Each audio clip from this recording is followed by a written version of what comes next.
Hi guys, चलिए शुरू करते हैं क्लास 10 का पहला chapter the rise of nationalism in Europe. Okay, rise of nationalism in Europe का मतलब यह है कि नेशन के प्रति या फिर नेशनलिज्म का मतलब यह है कि नेशन के प्रति देशभक्ति, जागरूक होना या फिर रेस्पेक्ट देना।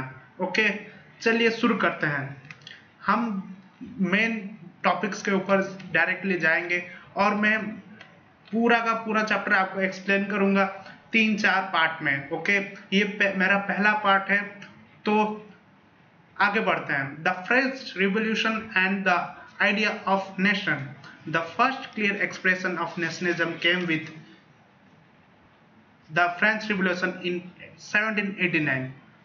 हमें पता है कि फ्रेंच रिवॉल्यूशन 1789 में शुरू हुआ था। 1780 आप लोगों ने भी पढ़ा होगा क्लास 9th में। Okay, France, as you would remember, a full-fledged territorial state in 1789 under the rule of absolute monarchy. वो पूरा का पूरा मोनार्की के अंडर था, बोर्बन डायनेस्टी के अंडर था। उसके बाद लोगों ने the political and constitutional change that came in wake of French Revolution led to the transfer of sovereignty from the monarchy to a full body of French citizens. उसके बाद जब French revolution करना start किए, उसके बाद political and constitutional change होना शुरू हुआ। उसके बाद मोनार्की से डायरेक्टली डेमोक्रेसी के ऊपर आ गए।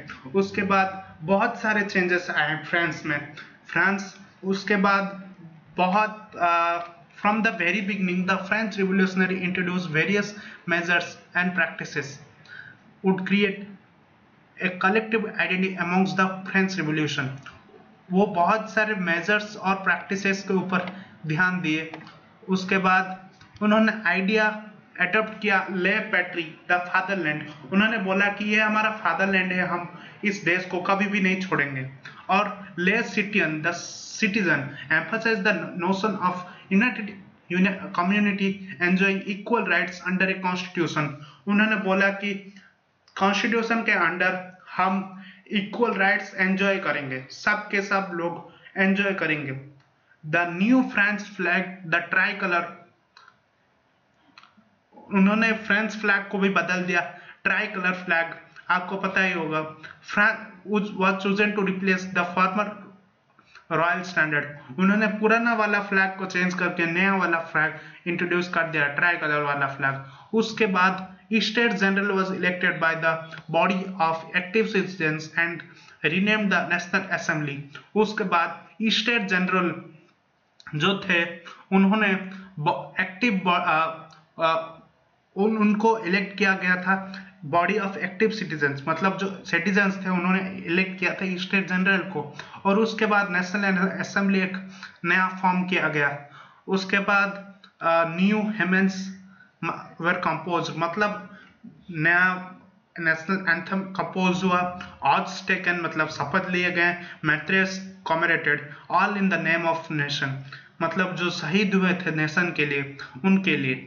उसके बाद एक centralised administrative system was put in place and it formulated uniform laws for all citizens within its territory. उसके बाद एक सेंट्रलाइज्ड एडमिनिस्ट्रेटिव सिस्टम स्टार्ट हुआ।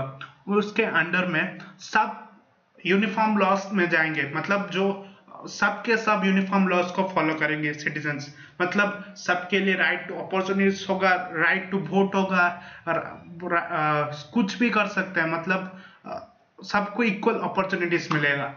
ओके, आगे बढ़ते हैं। जो उसके बाद internal custom duties and dues were abolished and uniform system of weights and measures were adopted. उसके बाद जो इंटरनल कस्टम ड्यूटीज और ड्यूज जो थे वो एक टैक्सेस की तरह हैं, जो कि ट्रेड में लगाए जाते थे। एक एक सामान के ऊपर एक एक बहुत सारे फालतू के टैक्स लगाए गए थे, उनको पूरा का पूरा एबोलिश किया गया, मतलब डिस्ट्रॉय किया गया। उसके बाद a uniform system of weights and measures were adopted. उसके बाद वेट्स और मेजर्स के लिए, मतलब अलग अलग चीजों के लिए अलग अलग प्राइस एडॉप्ट किया गया, ताकि उससे पहले बिजनेसमैन को बहुत घाटा होता था। Okay, regional dialects were discourage and French as it is spoken and written in Paris become the common language of the nation.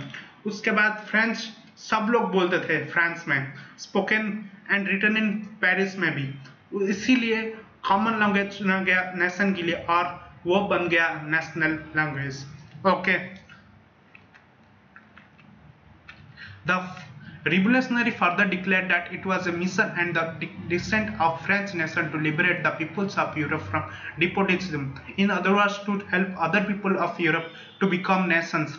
उसके बाद रिवोल्यूशनरीज जो थे वो सोचने लगे कि हम हमारे ये सब हमारे एक ही पार्ट में क्यों होगा, क्यों ना हम पूरा का पूरा यूरोप को अंदर, मतलब पूरा का पूरा यूरोप को नेशनलिज्म या फिर देशभक्त जगाएं, या फिर सब लोग इकट्ठे रहें। ये सोच के रिवोल्यूशनरीज जो फ्रेंच आर्मीज थे उन्होंने पूरा का पूरा शुरू कर दिए थे यूरोप में घूमना और आइडिया स्प्रेड करना नेशनलिज्म का। आगे बढ़ते हैं।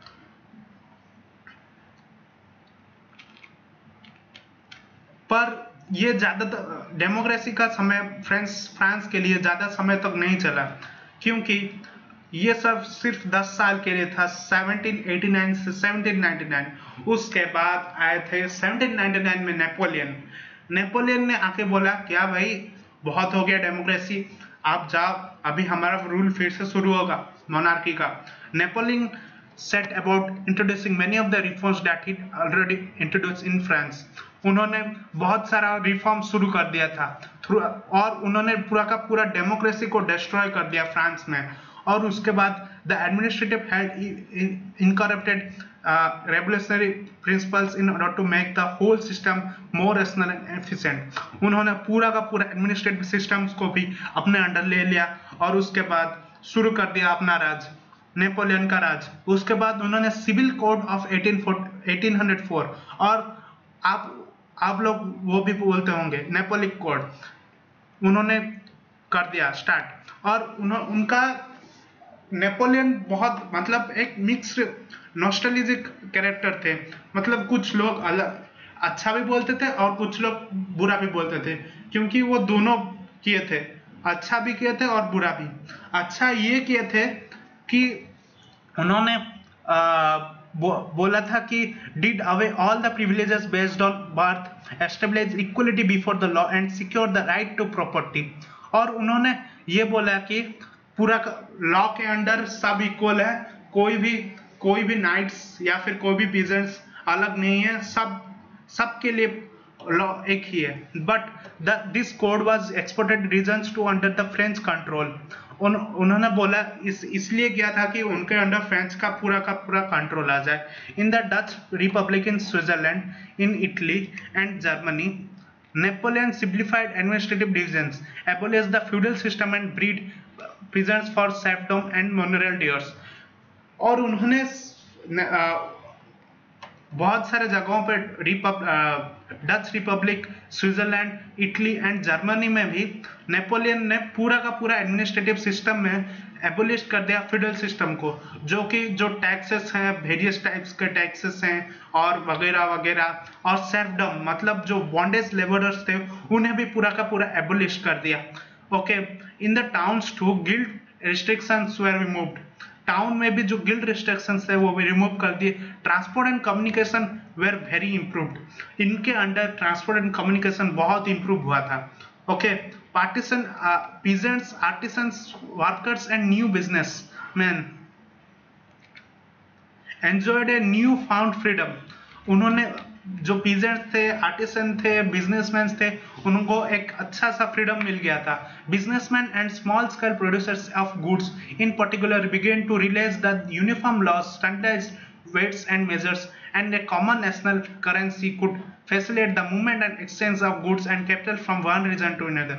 उन्हें बिजनेसमैन और जो पीजेंट्स थे उन्हें लगा कि अगर एक ही करेंसी होगा, अगर एक्सचेंज ऑफ गुड्स अच्छा होगा, रेट अच्छा, मतलब मार्केट में प्राइस सेम ही रहेगा, तो उनका बिजनेस अच्छा चलेगा। और ये जो स्टैंडर्ड्स स्टैंडर्डाइज लॉ मतलब यूनिफॉर्म लॉज था और स्टैंडर्डाइज वेट्स एंड मेजर्स थे, ये सब उनके लिए बहुत अच्छा होगा। और उसके बाद however in the areas conquered the reaction of local population to French rule were mixed।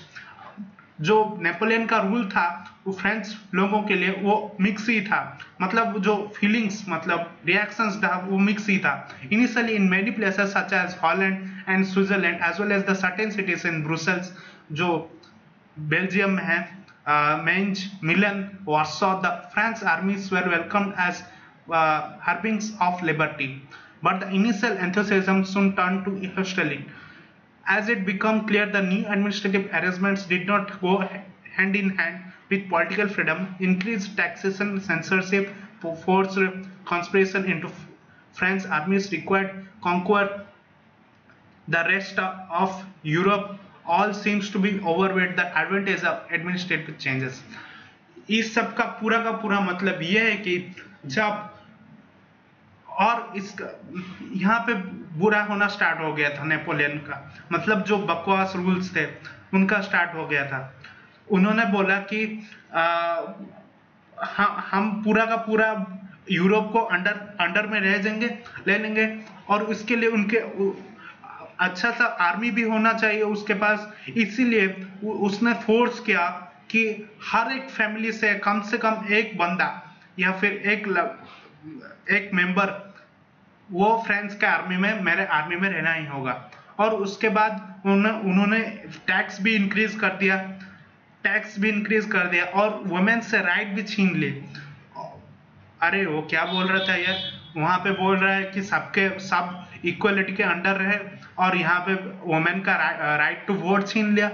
उसके बाद आगे बढ़ते हैं।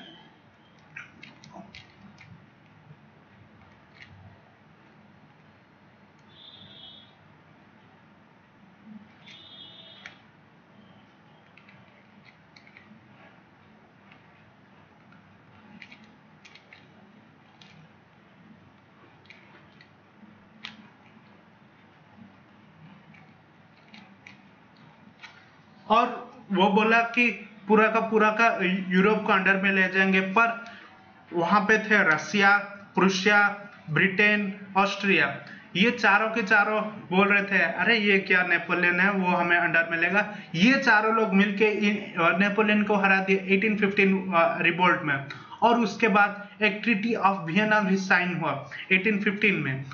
और वो जो बैटल में जो नेपोलियन हारे थे उस बैटल का नाम है battle of Waterloo. Battle of Waterloo.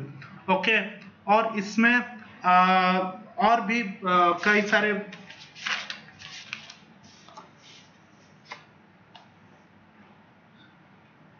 Main points हैं।